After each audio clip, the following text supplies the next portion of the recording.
Today we'll talk about the essence of happiness in serving the Lord. So, pamili ko sa mga. The essence of servant leadership is servant leadership. Lingkod ka na namumuna, servant leadership yan. A service to a greater cause than one's own self.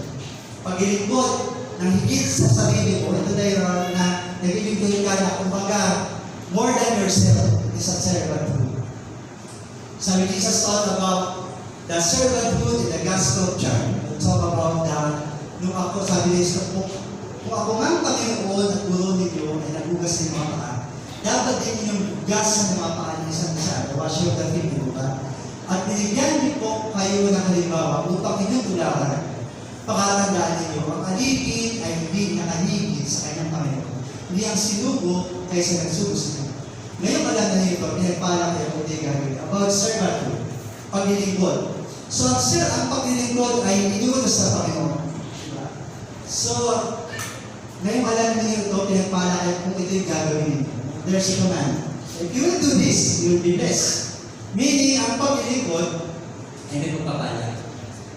Kapatid, iba po ang ginagawa sa kung anumang bagay na ginagawa para sa Panginoon, para sa gawain ng Panginoon, rest assured na yung kuyang ganti para sa akin. Pero ang bagay na ginagawa natin sa labas, mga sekular, paghahanap buhay, para itayo yung mga pamilya natin, walang reward niya sa langit. Ang reward niya, yung napakain yung pamilya mo, na itaguin mo sila, it's just, those rewards are just here on earth. Lahat ng bagay na ginagawa natin, na sinikapan natin yun sa mundong ito, kung yan ay hindi para sa Diyos, hindi para sa gawain ng Diyos, walang ganti para yan sa langit. Pero, meron niya ganti para sa lupa. Kaya nga, deserve ng mga taong masasipay, ng masenso sa buhay, ng matupadan ng mga pangarap, kasi pinagtrabaho nila, di ba? Pero, iba ang paglilingkod sa Diyos. Anong bagay na ginagawa mo para sa Diyos, para sa gawain ng Diyos, hindi nyo. Di ba? Wala namang, lahat naman, ito naman church, wala namang pakang-elder ka ba, may sahod ka. Kami dalawa lang may pasok na alawas sa dito eh. Di ba? Pero, naglilingkod about sa inyo, mga ministries. Wala kang tinasang sahod. Do you know? Yung sahod mo, sa langit. Ang Diyos ang magpapasahod siya, not for now. Not for now na nagtatsaga ka maglingkod sa church, pero wala namang hanggahan ng nakatanggap. Dito rin sa trabaho, papasok ka na 8 oras, pagdating ng payday, sahod ka. Tapos na yun doon, wala ka sa langit doon, basta pinagpala ka doon. Ang kagandahan lang ng paglilingkod sa Diyos, ang kagandahan ng magbagay na ginagawa natin para sa Diyos, may gantimpala nakalaan sa langit. Ngayon ang tanong ni Evangelist Axon dati, gano'n nakalaki ang bahay niyo sa langit? May pundasyon na ba yan? Okay na ba yan? Meron na bang buo? Meron na bang poste? Ang gano'n nakalaki ang tahanan mo sa langit, nagawa bunga ng iyong paglilingkod sa Panginoon. O nga, ang kaligtasan hindi nababayaran. Ang kaligtasan hindi na nakapatan ng mga gawa. Ligtas tayo natin. What are saved? If you believe in Jesus Christ as your personal Savior, you are saved 100%. Pero bakit ka maglilingkod? Dagdag ka din para sa langit. At ang paglilingkod ay bunga ng pag-ibig at pagsunod sa Diyos. Kung kaya, ang paglilingkod, ito po ay talaga paglilingkod sa Diyos, ito pa talaga ay binabayaran ng dami. Mga kapatiran natin na nagilingkod sa Panginoon na hindi nakakita ng mga pastor, o hindi nakakita ng board, pero kumigils ka, gumagalaw para sa, kahit wala maka-appreciate. Pero para sa Panginoon, do you know? God has a reward for you in heaven. The essence of servant leadership is a service like what Jesus taught us on the washing of the feet. Maglingkuran tayo. So 2 Timothy chapter 2 is an advice to a young pastor. Ang ating pagbasa sa sulat. Ito po ay payo ni Pablo kay Timothy bilang isang batang pastor. Yung pastor. So Timothy is a mentee of Paul. Siya ang kanyang disciple and disciple. So si Timothy sa kanyang batang edad, siya ay naglingkod sa Panginoon.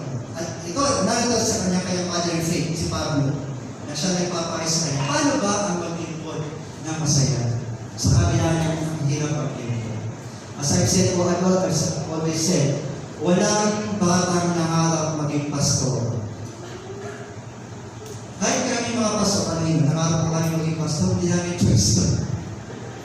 It's not our choice. It's God's choice for us. Walang nakakabalik na lang na, uy, sige, mag-aral ka sa Bible School. I-hire ka ng CCF. CCF, ang mga mga sa mga ng pastor, may pa-coach, may pa-mahal. Nagkapaganda ng opportunity, maraming magpapastor. Kasi ang pagpapastor, wala namang pinapakakang pinagbukas maganda yan. Di ba? Wala. Ay, si Pastor Arden, nagkakausap kami. Maraming pangalan sa Pastor Arden eh. Kaya nagkakatawa lang naman, ba't tayo nandito? Sa matang nakakot tayo minsan. Why? Because serving, talaga ito yung gawing tao naman na wala talagang katapat. Nabayan na sa limutan, pero sa langit ang katapat na nabayan. Si Pablo, nung siya'y nagdisipulo sa pagitan ng buhay ni Timoteo, inalagaan niya ng gabay at tayo si Pablo kasi mahirap ang pakasukin niyang pagalitan. The essence of a happy servant. Today, you'll ask yourself, am I happy in my Christian life? Masaya pa ako sa buhay Christian. Am I happy? Am I happy in serving the Lord? Nakita ko sa sarili kong naglilingkod sa Diyos na masaya. Number 1 point. The servant is happy when he is strong in the grace of God.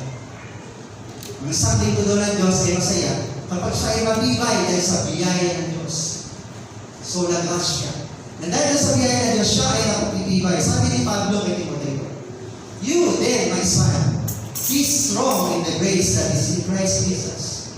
Kaya nga, anak ko, magpakatatag ka sa tulong ng magandang loob ni Jesus Cristo. The strong in grace. Alam mo, habang minimentor po ni Pablo si Timoteo, 25 times niyang sinabihan si Timoteo na 25 times nabihan ko sa Ephesians, sa 1 Timoteo. 25 times siya sinabihan ni Pablo na be strong. Magpakatatag ka. Yan talaga pala, ang papasunin sa pagkapastor ay hindi bigo. At sa kabataan ni Timothy, sabi ng mga scholars, ang edad ni Timothy around 38 to 40. Date term sa siya. Pero sa Biblia, bata pa yun. Young people pa yun. Kasi sabi na isang expert, sa isang doctor expert, ang talagang lifespan doon natin, hanggang kayo, 120. Kung talagang may healthy living po kayo. Anong bigyan? Healthy living o healthy living? Diba? Average ang people na kamatay ngayon ng mga 60, 70, sabi ng doctor expert, kalahati pa lang ng buhay na nasayang. Kasi namatay siya. Yung mga yun na yun, 90. Pero talagang grace of God, kaya hanggang kayo talaga eh.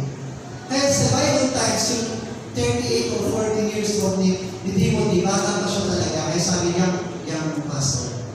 Ito sabi niya, maganda na, 40 na. Diba?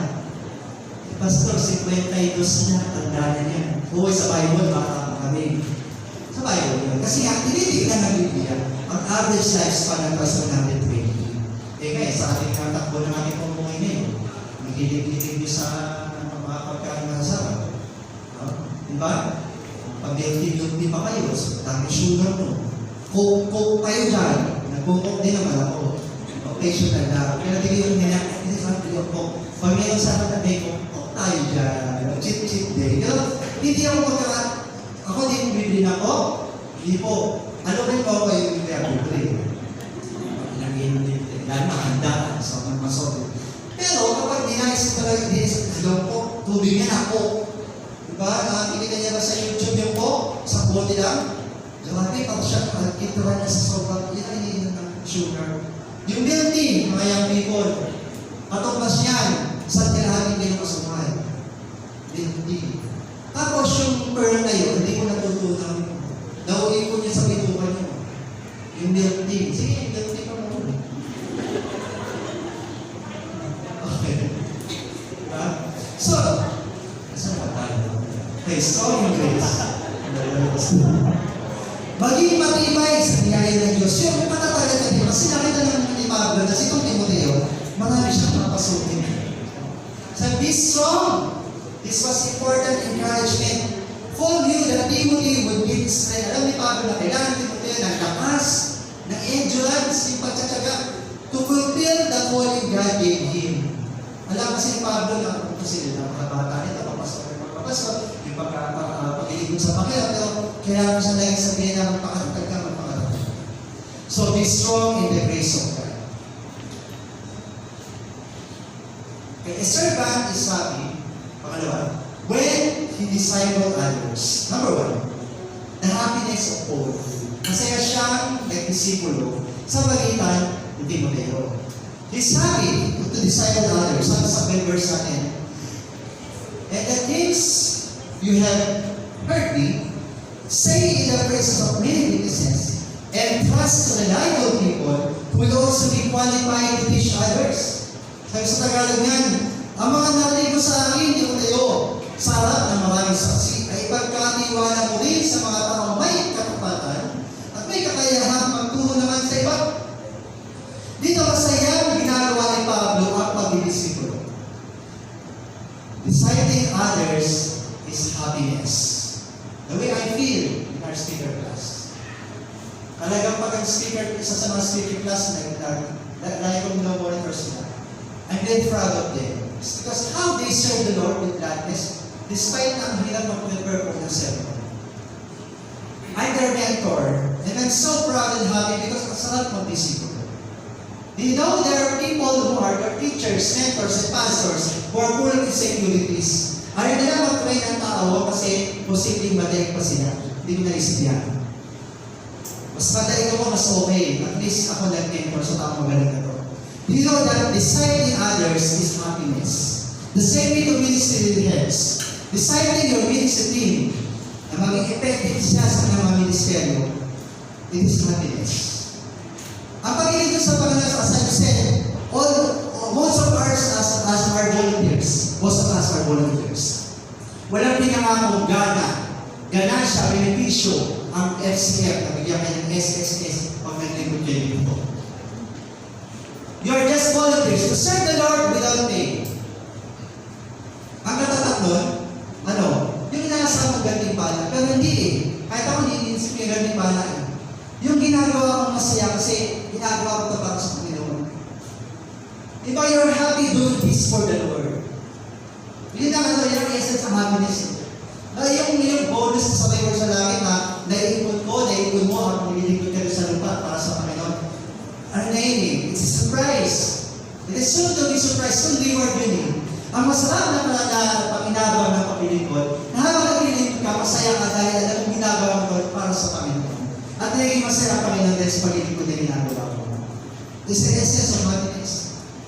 Dapat masaya ka naglilingkod. Kapag stress ka na, pressure ka na sa ministry, magsabi ka rin, Pastor, okay, sure, ayaw ko na mag-design na ako. Okay lang yun, talagang ayaw mo na yun. Pero, nilimension lagi ni Pablo kay Timoteo, be strong. Magpakatatag ka, kasi itong pinasok natin pag-ilikod, puno-puno to lang talaga ng mga pagsubok.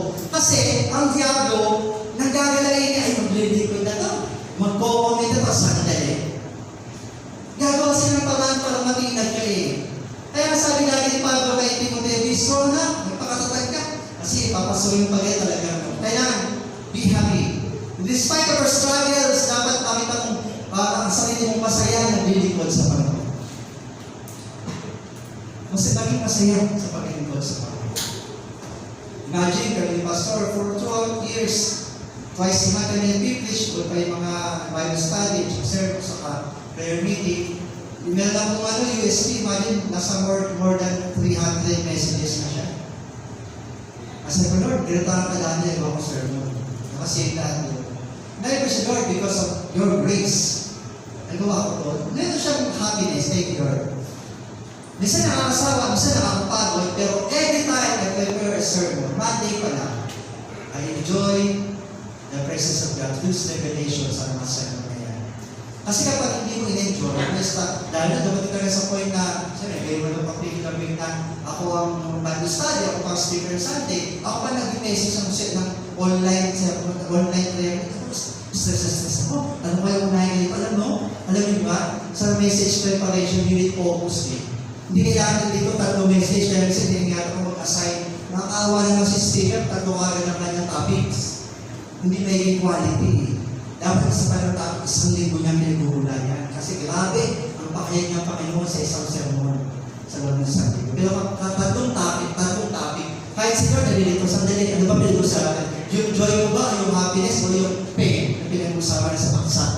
Kaya ginawa pa ito, by grace of God, itong team natin for the movement, lahat about happiness, about Sunday, sa prayer meeting, Bible study, para si Lord hindi na rin nalilito sa pamibigay ng kanyang revelation. Although God is a God of all-knowing, He's an infinite God, kaya niyang tubuan tayo sa iba't ibang ano, pero may organization, So, I'm happy serving the Lord despite na monotonous siya, lagi ganito.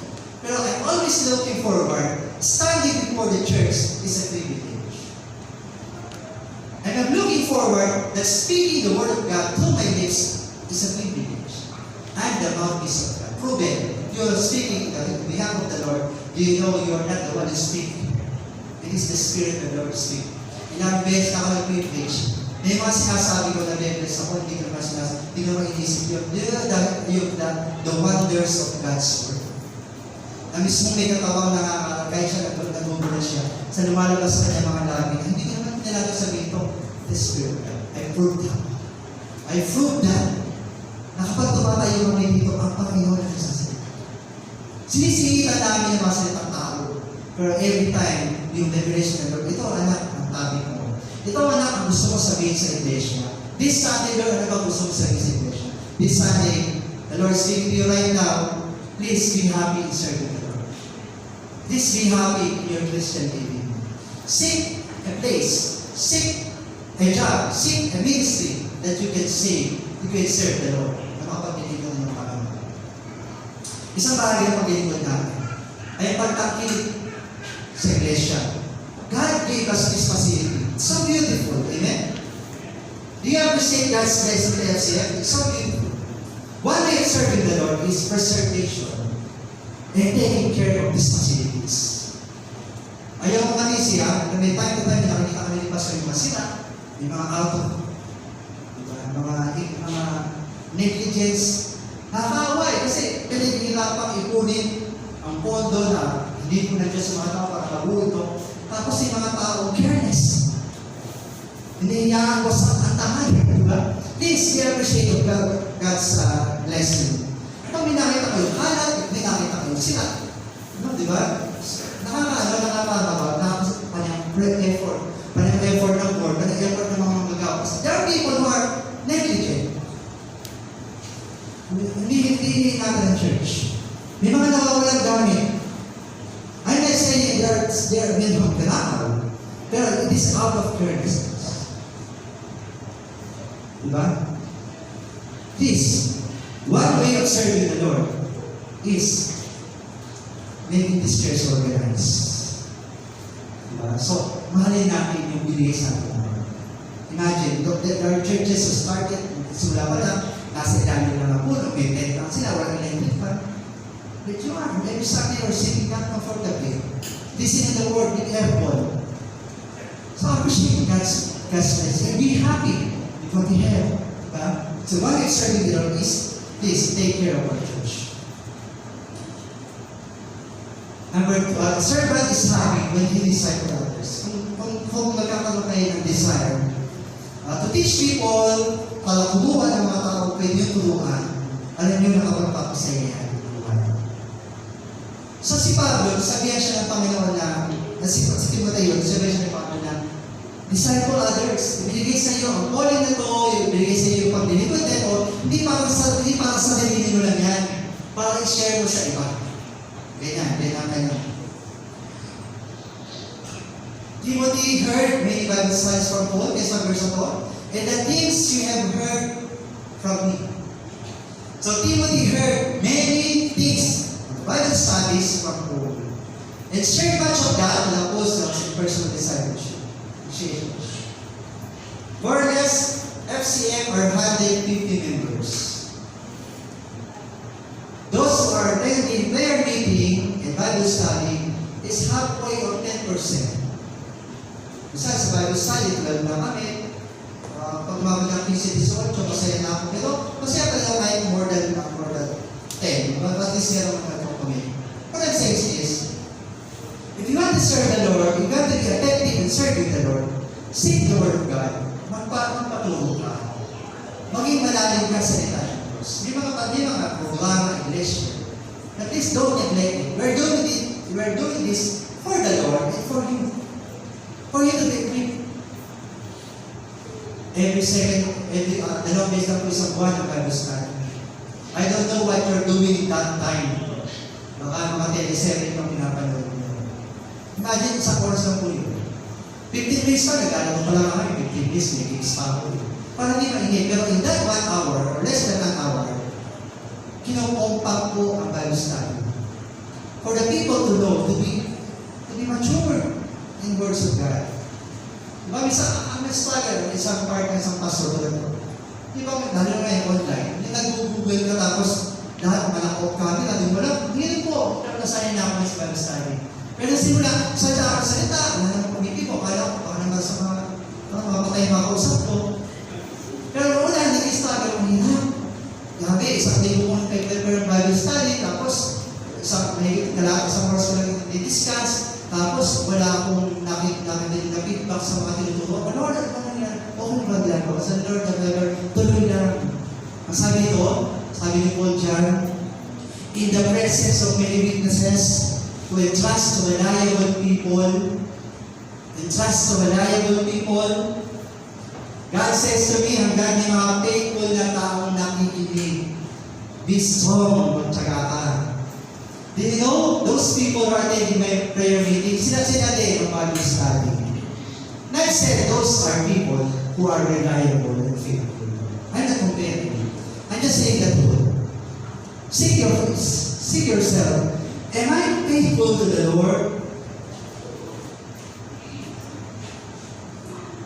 Ano sabi ni Pablo dito? Lahat na narinig mo sa akin sa Bible study, i-share mo sa iba. Kaya mga Bible study, mga nagkakaroon sa Bible study. Share it to others. Sabi ni Pablo, share it to those reliable and faithful people. Walang hindi nawawalan. Lahat ng may mga sa ibang iglesia, may mga faithful people. And those faithful people, talaga sila yung hindi ma-absent eh.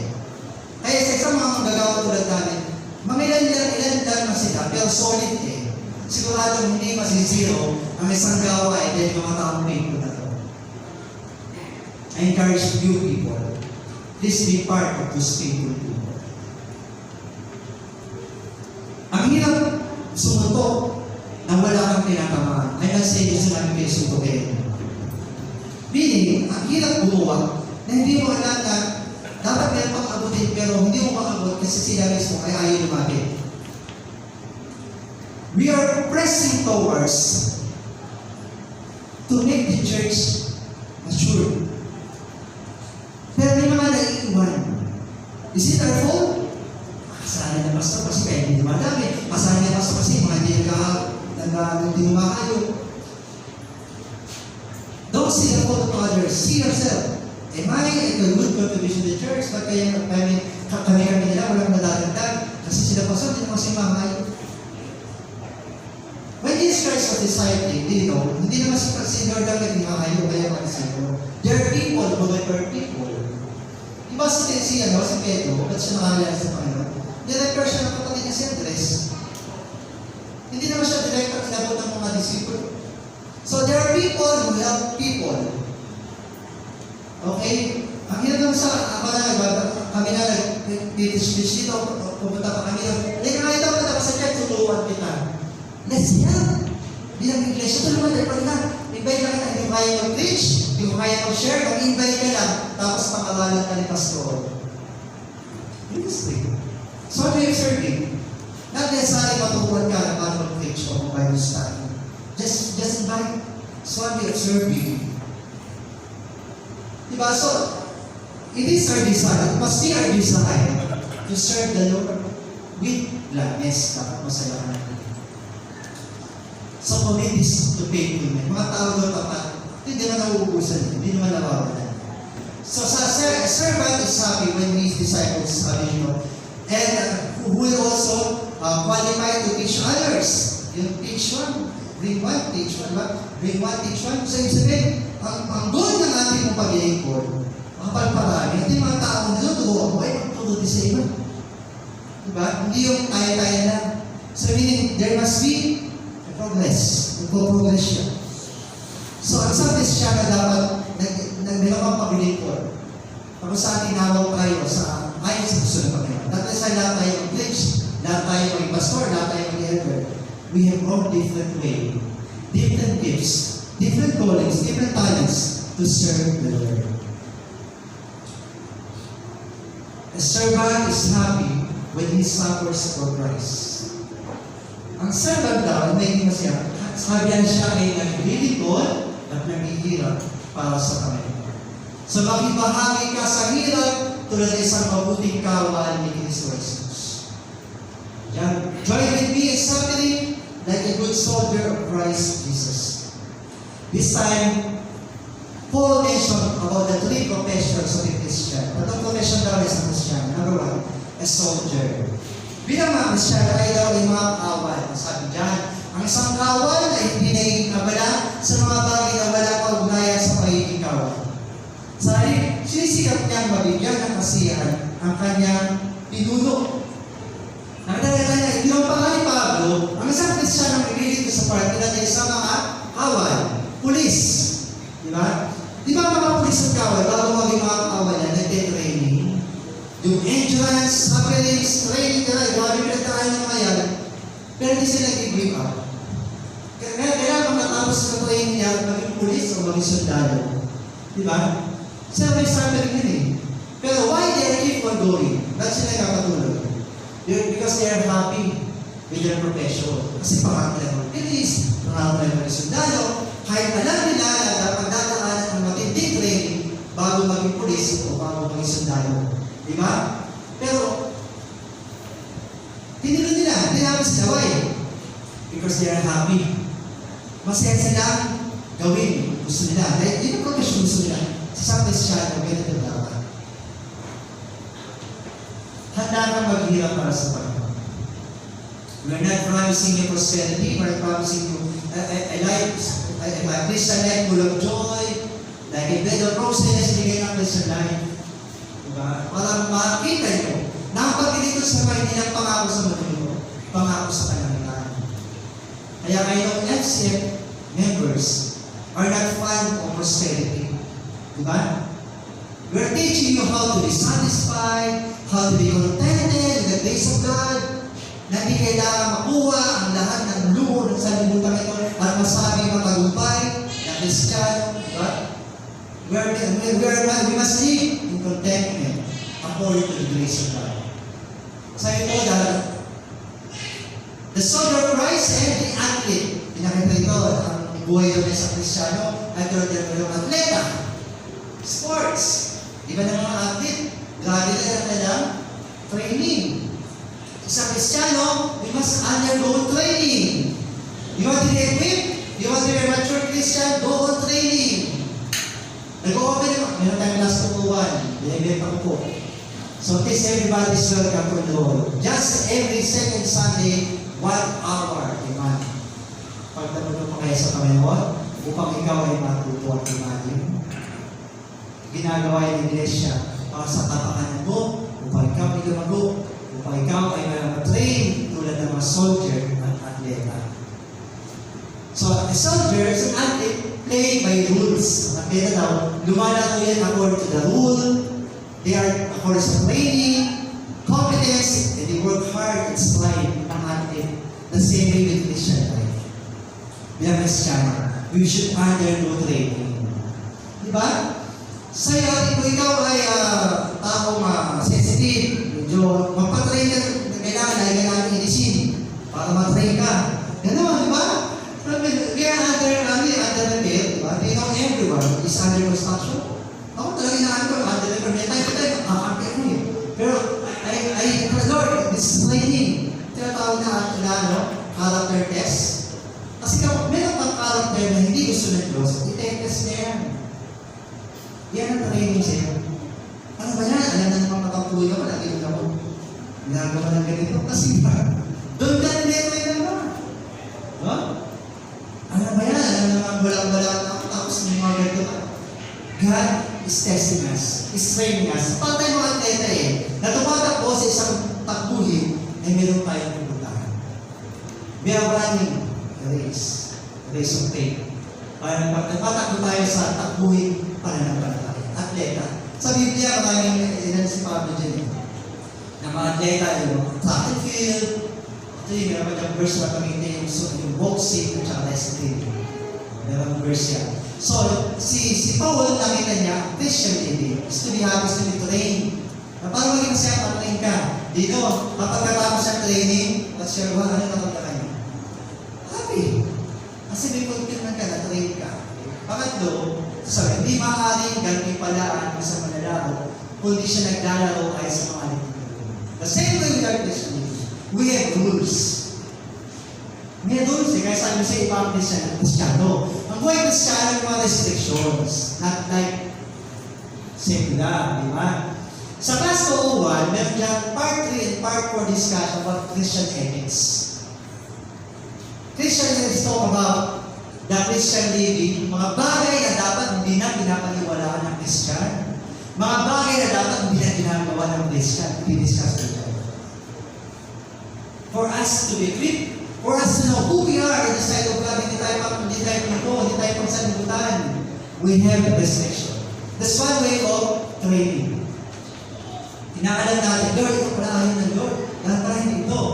There are restrictions and rules. Sabi ang ginagati pala ng atleta, mga manlaro, ay mga taong naglalaro ay sa alitutunin o sumusunod sa rules. Number 3, a farmer.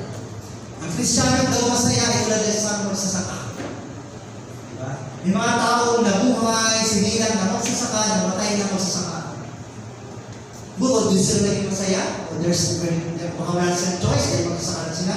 Pero for their entire life, I know, bagamat napatawag sila, pero ini-enjoy nila pagiging magsasaka. Sa isang Kristiyano, we are partner who work, who plan, who is, be more patient, and we will harvest soon. Ito yung partner eh. Tayo gumagawa, tayo nag-aani, at sabi tayo po ay magkakaroon ng galing pala. Ito ang Christian life. Working, serving, so one way of working with the Lord. So dito pinapakita ang mga buhay ng Kristiyano ay tulad ng magsasaka. Ang magsasakang nagtatrabaho mabuti at siyang dapat unang makinabang sa bunga ng kanyang pinaghirapan. So dito pinapakita ang kasipagan. The hard work. So meaning ang Christian life, kailangan din ay sipag. Hard work. So sa ating paglilingkod, kailangan natin ang sipag. Sipag sa paglilingkod, sipag sa pagsamba, sipag sa pagdalo sa mga gawain. Diba? So kailangan yan eh. Yun yung lagi masabihin sa inyo, ano bang bagay na ginagawa ng anak-anak sa Panginoon? May katipan. At nalululog na siya. You want to be happy? Let the Lord be happy with you. Maging masayang Panginoon para sa iyo. So, hardworking, sabi ito. Hardworking is Paul knew the value of hard work. Paul was a just Paul, hindi naman siya tinawag. Hindi naman siya pinapala, he was just a blessed, was just not anointed, but Paul also is hardworking. Diba ang trabaho ko ni Paul? Tent maker. Si Paul sa Pablo, nag-pastor siya pero may trabaho. Diba? Kasi we cannot afford to bigay ng allowance sa full-time na pastor kasi hindi, retire na siya, diba? Pero how, in our reality, in his younger years, na may tinatawid na pamilya, kailangan magtrabaho. Kailangan walang pastor na pabigyan at labis. Ang dahil pastor na yung full-time, hindi wala naman ng mga secular na trabaho. Full-time, mas marami na lang idle time nila. Diba? Diba? Mas buti kung araw-araw, maghapon may Bible study. Nasa mas marami idle time. You still need to go to work. So, hardworking. Paul is a hardworking person. Despite na nag-release siya, nagkatawa siya, para sabi nga, diyo magpapigyan sa mga miyembro ng iglesia sa amin Pablo. Pero time to time, Paul asking them to contribute. Pero si Pablo, hindi siya pwede sumbatan na, ay Pablo, kami nagpapakain sa hindi. Nagkatawa siya. Kaya nga si Pablo, masaya ang nag-release. Alam mo sa kabilit ko, minsan kahit nagpapanood ka, kaya pagod ka na, pero kapag ginagawa ko ito masaya, di ba? Sulit po yun. Alam mo ang bakit na nakapagod? Ginagawa mo ito na hindi ka masaya. Kapag isang bagay, ginagawa mo, hindi ka masaya, madali kang makakapagod. Diba? Pero kapag masaya kami naglalakad, naalala ko kasi ng mga respondent, ulit sa circle, nagabi rin, grabe, lifting load. Grabe! Nakasama ako sa Pride, sa March ng Pride. Habang naglalakad ako, kasabay ko yung mga nakapost na make up. Grabe, ulan kagabi. Sabi daw, ang organizer, dapat maghapon, magdamag po yun. Pero hindi yan ang ito lang, uuwi lang eh. Pride, hinahanap pa ko sa isa na taas pa, kasi ito yung pride. Diba? So, hindi ako sa news kaya, pero sana, makita nila ang katotohanan. Diba? Nakakapag talaga, rainbow na rainbow eh, kahit saan, yung rainbow. Pero hindi lang rainbow na makakapag ng Panginoon. Diba? So, kailangan natin mag-enjoy ang buhay sa China. Pagkakat tayo restriction, you know, despite those restrictions, God deserves happiness in our Christian life. Dapat ang Christian lagi masaya. Mag-lingkod, sumamba, tumalo sa mga gawa, dapat lagi masaya. Hindi nagmamadali. Ang priority na dapat lagi ang Panginoon. Jesus Christ, the God of all gods, should be our priority, not our option. Not our, dapat siya ating devotion. Siya ating priority. In conclusion, serving the Lord Jesus Christ brings joy and happiness, kaganapan at kasiyahan that overcomes suffering. Marami nakapagtatsaga na nanatiling naglilingkod hanggang sila'y mamatay na masaya dahil naglilingkod sila na masaya. Yung kasiyahan yun, nagdudulog sila ay maging matibay na. Serving with happiness is an encouragement in the gospel and equipping through discipleship. Pag-equip, ina-enjoy ang lahat ginagawa ng Panginoon sa buhay nila. May closing, I just want you to watch this video about happiness. Napakinggan.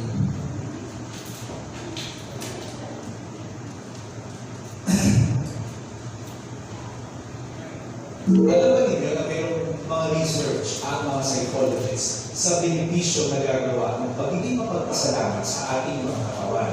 Sa ginawang pag-aaral ng Harvard University, napatunayan nila na mas nagiging may positibong pananaw sa buhay ang mga tao marunong magpasalamat.